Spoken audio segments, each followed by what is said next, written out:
Are you tired of the cookie-cutter approach to education that's stuck in the last century? Are you seeking a win-win situation where your family thrives, your kid's education is revolutionary, and you still get to chase your own dreams? Welcome to Unschooled Unleashed. Unlock your child's genius. I'm your host, Matthew Jarecki, an unapologetic rebel dad and promoter of what many consider to be educational anarchy. You know the world isn't going to be won by those that just toe the line. It's the innovators, the visionaries, and the resilient spirits that are going to thrive. Our mission here is to forge those world changers within our very homes with less stress, energy, and time. Unschooled Unleashed starts now.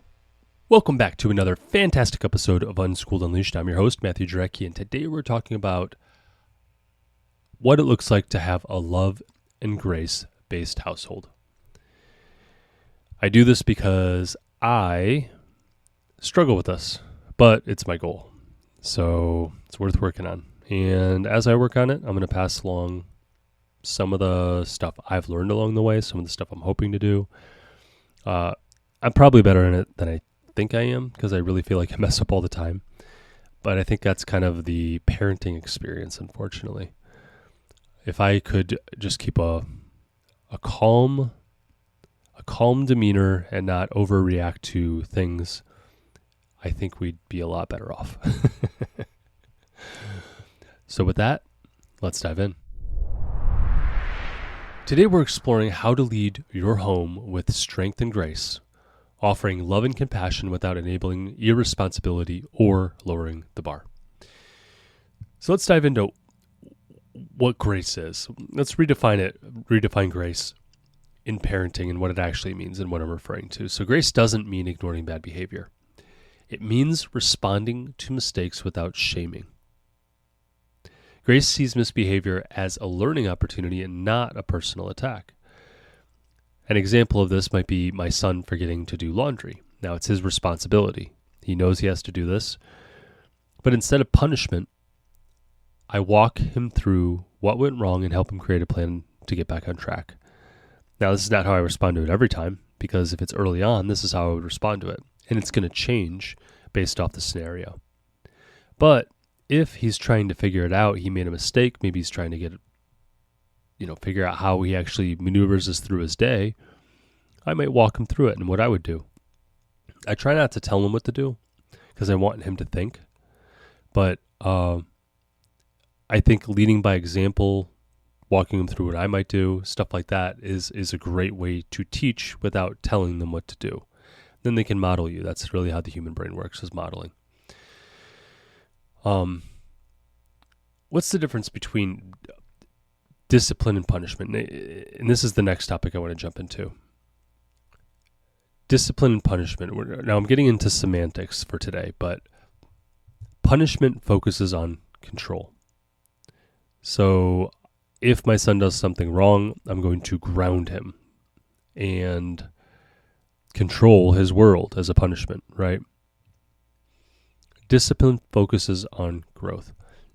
And if we go back to the more of the biblical term of discipline, we're talking about being able to show up and do hard things. And you need to discipline your child in order for them to do that, meaning you have to hold them accountable. And holding them accountable helps them learn. You can teach them how to do better. Mistakes are just a part of the game.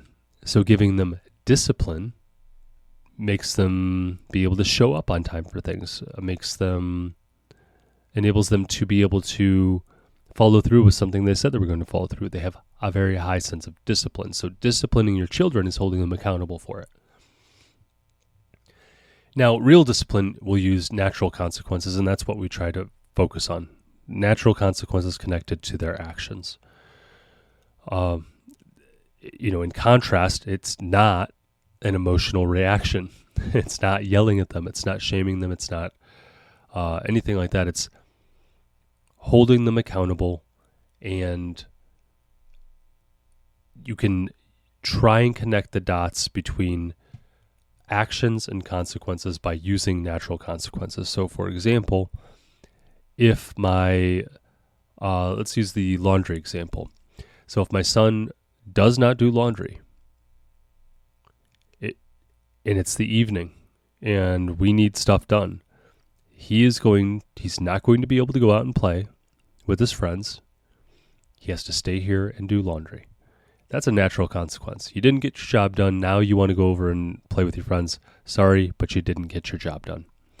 That is a normal thing. That's the way real life works. I try and make it as close to that as I possibly can.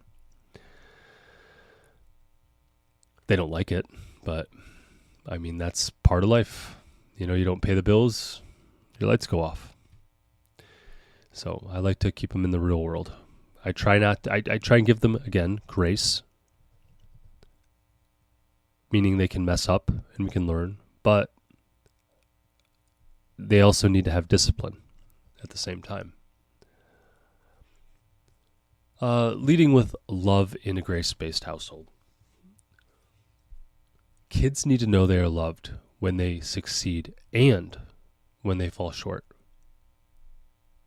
It's not just when they do well. If you withhold love,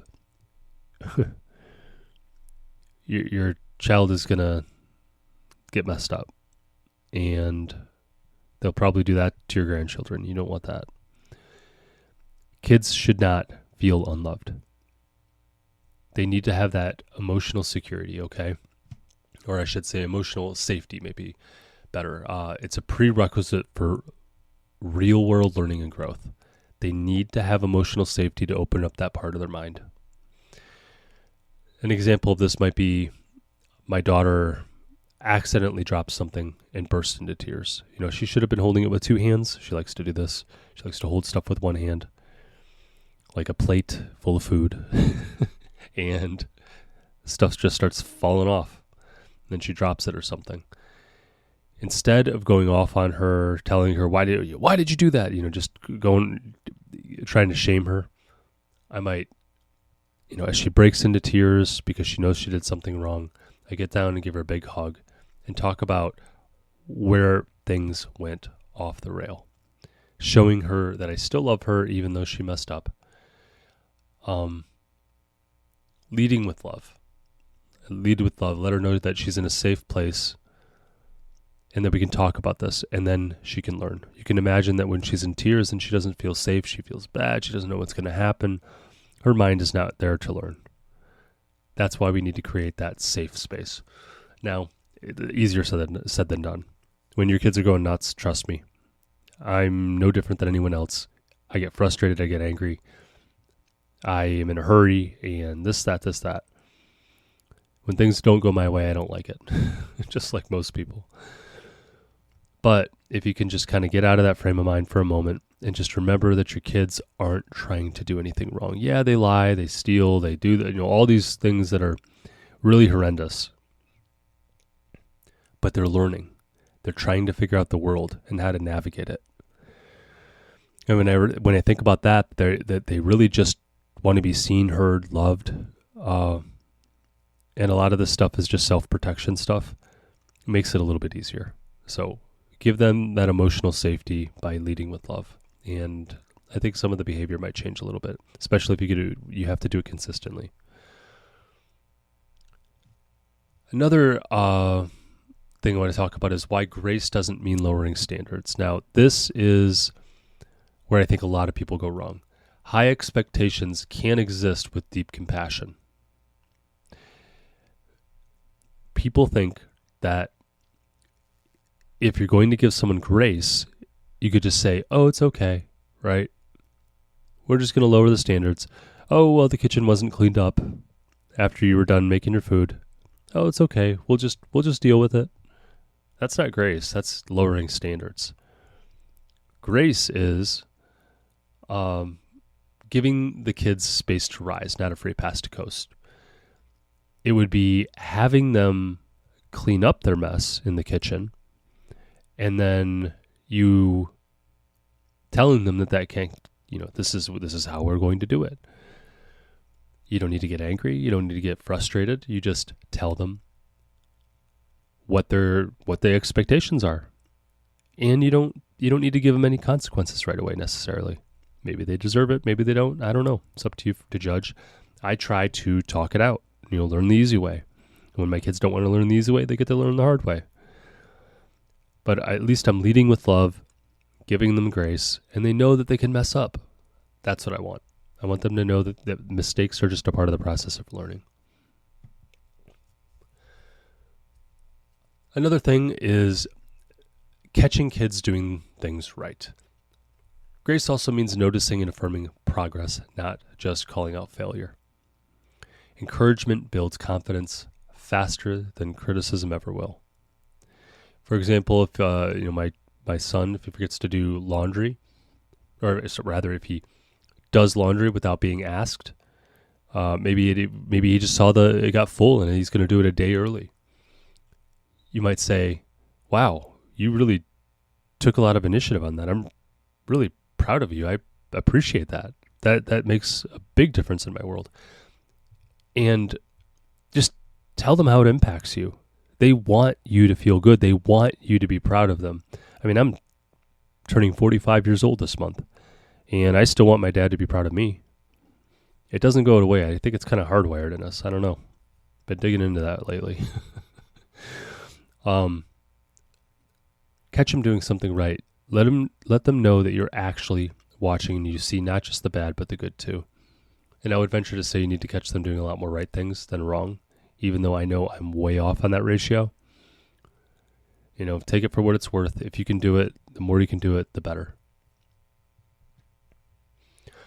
Another thing I want to talk about is when you lose it. All right. So when you go off and you make a big mistake as the parent, we're going to model grace by owning our mistakes. So grace flows downhill. So when parents model humility, kids learn accountability because you're holding yourself accountable. Say, I was wrong when you react poorly. When they see it, they see how you reacted. They know you did that. And now you're going to acknowledge it. It teaches kids that there is no free pass. I don't think it weakens your authority either. I think it only strengthens it because your credibility is being strengthened. When they see you're not a perfect human, they don't feel the pressure to be a perfect human either, necessarily. We're modeling that mistakes are normal.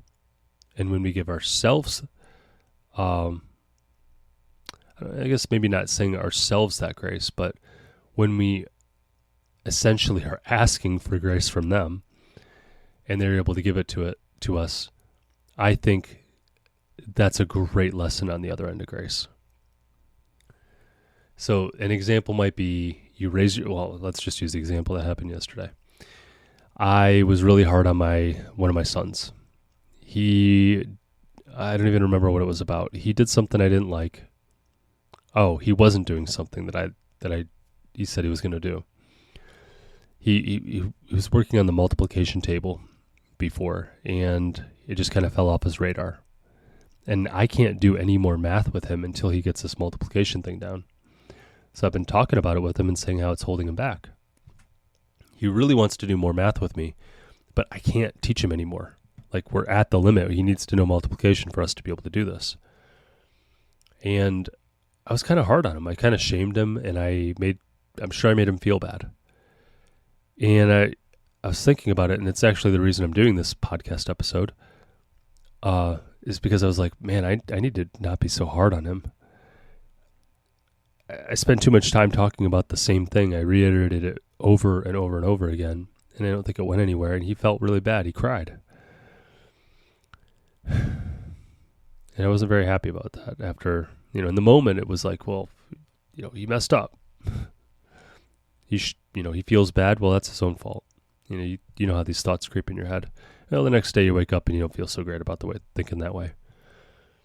So I decided to text him because I was at work all day at the hospital.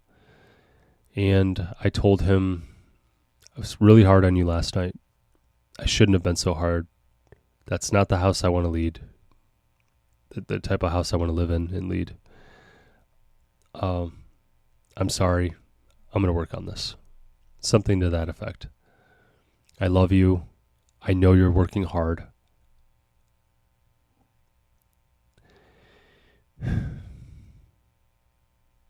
just forgive me. And he was really, he got a big old smile on his face because I came home, he hadn't actually seen it yet.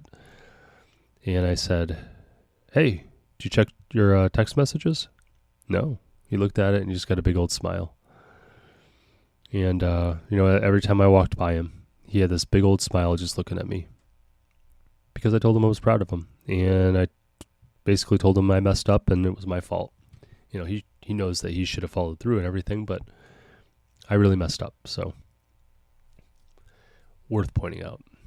You got to lead by example, guys. Next thing I'm going to talk about is building a home where mistakes aren't feared. And I've mentioned this once or twice, but kids shouldn't be afraid to mess up around you. That kills curiosity and courage. They're going to be on guard. And their mind is going to be on trying to be perfect. You're going to create these little people who are perfectionists. And that's not necessarily a great thing. Grace creates a home culture where mistakes are part of mastery. In fact, the biggest learning opportunities happen when you mess up, when you make mistakes. In fact, I look for where I'm messing up in order to find the fastest path to growth. I remember when I was studying for I thought I wanted to go to medical school for a while. And I was studying for the MCAT, and that's the admission test for medical school. And instead of going through every single page of the book, I decided I was just going to go straight to the source, or straight to the place where I could mess up the most and see how much I knew. So I just went straight to the test, saw how much I knew. And then where I would be deficient or where I would make mistakes, I would just cover that area and forget the rest of it. It was a really great way to focus in on where I needed to grow. Mistakes are those opportunities. Focus in on where you're making mistakes, and that's the place where you can grow the most. Practically speaking, how does that look in our house for our kids? Well, let's say my son is building something with Legos, as he often does. He just got a whole bunch of Lego stuff for his birthday, so he is super into Legos right now. But let's say he built something really big and it collapses. Instead of frustration, you ask, that fell over. What do you think you would do differently next time to help it not fall over? It's not, you're leading with curiosity. You're leading with, well, how can we fix this? Right?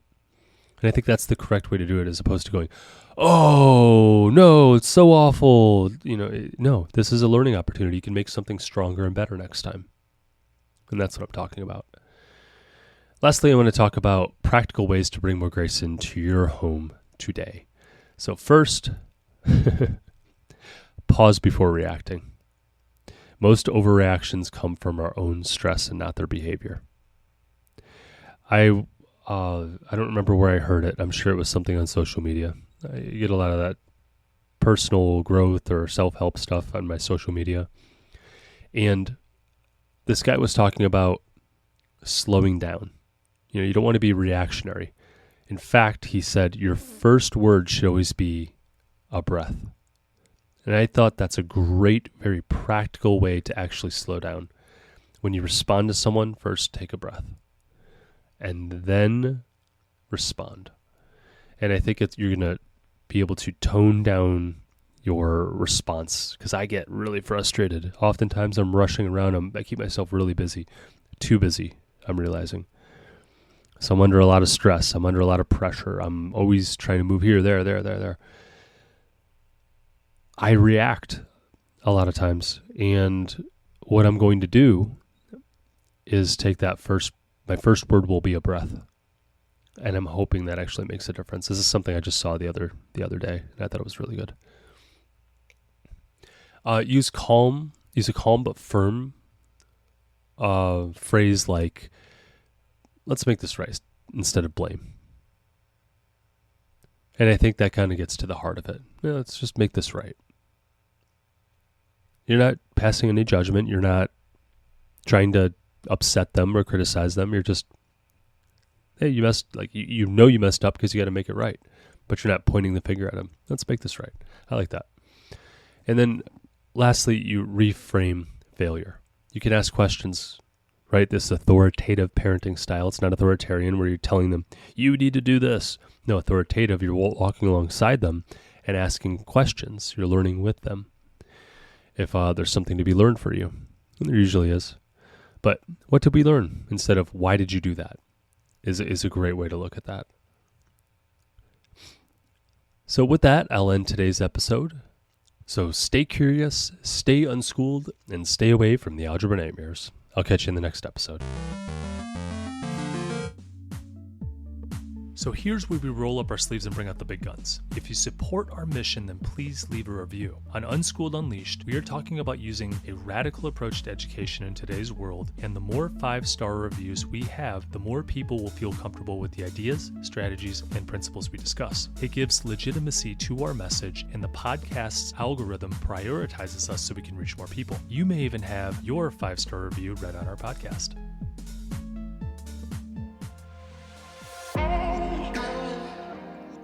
Before I let you go, I have to pause and say this from the bottom of my heart. Thank you. Your presence here is the fuel that ignites this movement. I am incredibly moved that you trust in us enough to click play. You, my friends, are the caped heroes in this story, the guardians of your family's learning journey, and a beacon of hope for your community. Be bold. Do what you think is best for you and your family. Thanks again for tuning in and taking this courageous leap outside of the box for this educational revolution.